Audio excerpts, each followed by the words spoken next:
Yo, what's up YouTube? Every day I talk to people who want to or are actively trying to get more flexible, but it's just not going the way they hope. That's why I wanted to create this series. It's all about the most common misunderstandings, misconceptions, or just lack of knowledge on the topic of flexibility training. I want to kick off the series with the number one reason, in my opinion, people leave gains on the table with their flexibility training, and that's just understanding how to choose the right exercise or stretch for you right now, because everybody's different. Everybody has a different level in regards to flexibility, strength, whatever. So choosing the right exercise is so important.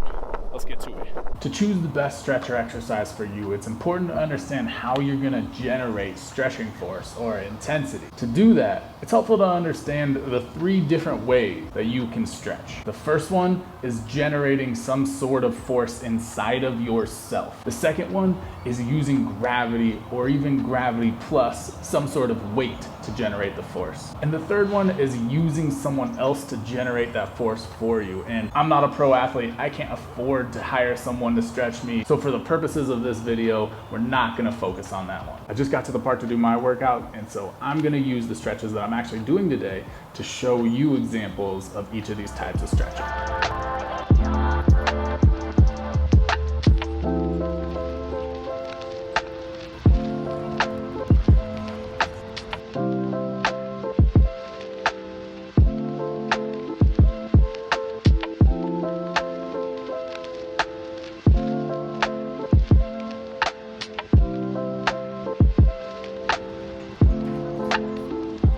First type of stretching is creating that stretching force, that stretching intensity inside of yourself. And I like to think of these as prying your body open. Everyone's familiar with the gym class quad stretch special, where you just grab onto your foot and you crank away, right? You're prying the front of your hip and the front of your leg open. I think there's a better way to go about this, and this is where getting smarter about your setup can allow you to generate a lot more stretching intensity. If we set up in a smarter position where we put our foot up against something, I get to generate my stretching intensity by pushing with this leg to get more upright, and then pushing with my arms to get even more upright. And this is a far more intense stretch than the one where you're standing. Now let's take a look at an example for the upper body. I'm gonna do a conventional crab stretch where I'm gonna fix my hands in place, and now I lift my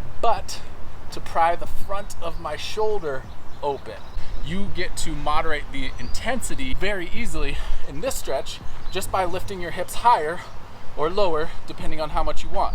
If you want more, lift your hips really high, right? However, one of the main drawbacks is they require a lot of energy because you have to create the intensity inside of yourself. Whereas our next type of stretching requires a lot less energy because gravity is gonna do the work for you. All right, this is a public service announcement. Please clean up after yourself at parks, people. Some people are trying to use the place too. One of the things we talk about in the Primal Athlete a lot is what we call sweeping the mats. Clearing the space before you work out in it. Make sure it feels good. Make sure it feels clear energetically. It's actually a concept taken from martial arts. You always sweep the mats before and after you train. To use gravity for stretching, you need to understand levers. So here's a simple way to understand this. If I hold this water bottle really close to me, pretty easy. If I were to hold it on the end of this longboard, that was pretty hard, right? Most of you intuitively know this, and yet aren't sure how to apply this to stretching. If I'm really flexible, then I can hop into a pancake stretch and get a lot of leverage because this is the joint I'm working on, and this is how long my lever is. But if I'm not very flexible and this is what I'm doing, there's not much leverage on this joint anymore. My lever is very short. Simple way to change that is just to change your shape. Now I get my hips up higher, and even if I'm not very flexible, I made my lever really long, and so gravity acts on me better. Even better, now I put something heavy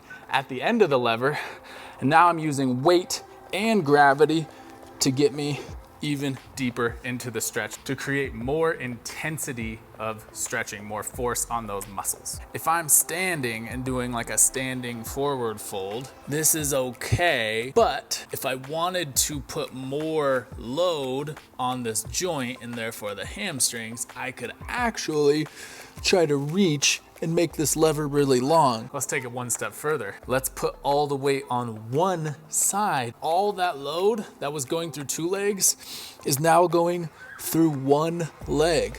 This is a huge stretch compared to this. The benefit of using gravity, levers, and weight is that you don't have to do the work. The work is done for you. The drawback is that the setup takes a little bit of time to figure out, and the setup changes over time. As you gain flexibility, you're gonna have to learn how to change the setup to accommodate your new levers. It just takes a bit more creativity. I get asked a lot, what do I need? What equipment do I need to get started training outside? And really, it's pretty simple. I got my rings, I got some bands, 3 bands, different strengths for different uses, and some chalk. That's about it. Other than that, always bring some water, stay hydrated, treat yourself with a little kombucha once in a while. I guess you could call me hipster, but I love these things. And whenever I'm doing handstands, I bring this guy, because especially like I'm getting here in the afternoon, I've been working on the computer since the morning. My thoracic spine gets pretty stiff. So I like this guy, it's nice and soft. I'll just throw it right in the thoracic spine and lay on it and just melt into it. If I have been sitting, I'll get some pop, pop, pop, pop, pop cracks in there. That's all you need. You don't need much. I think all of this you could probably get for under 60 bucks. The most expensive thing here is the kombucha. All right, let's get to some training. All right, so let's say I want to do a butterfly stretch to stretch my groins. We can use gravity plus load, and we can just relax and let the load do the work for us until maybe I get flexible enough to where now I can switch back to the type of stretch I was trying to do, where I want to generate the force myself. Now I can actually push with my arms and generate enough force. So now let's say you want to increase your spine and shoulder flexibility, and you decide the bridge is what you want to do. So we go into our bridge, but your bridge looks like this.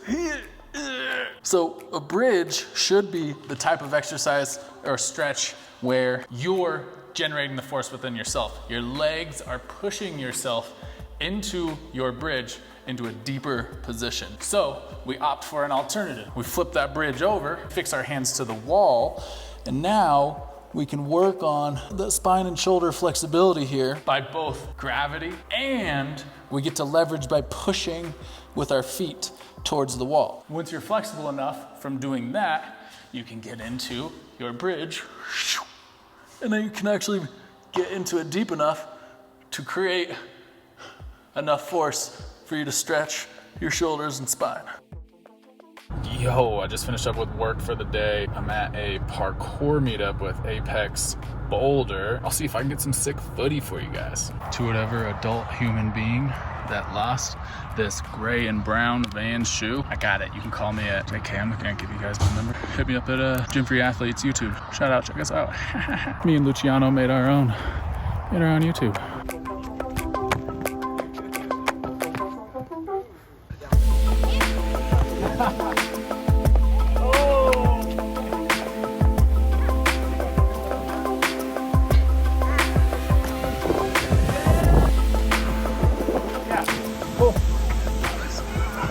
You enjoyed watching me learn some new stuff. It was my first time doing a dash. Taylor Carpenter, super dope tricking and parkour athlete, was teaching me how to do an aerial. I was close. I didn't do it as well as I know I can, but I left some room for improvement. The funniest thing, when I got there, the first thing we did was we did a little park cleanup, just like I did in my workout. So I did my deeds twice today. So go out, do a little cleaning in your own local park. Comment below what you want to know about flexibility training. Maybe it's something you just don't understand, or something that you really want to learn. If you want more guidance, check out the Primal Athlete, where you can get individualized coaching. Check out Guided, where you can get follow-along routines, or Move Strong Now, where you can get a program that you can follow daily. Thanks for watching, and seriously, who needs a gym?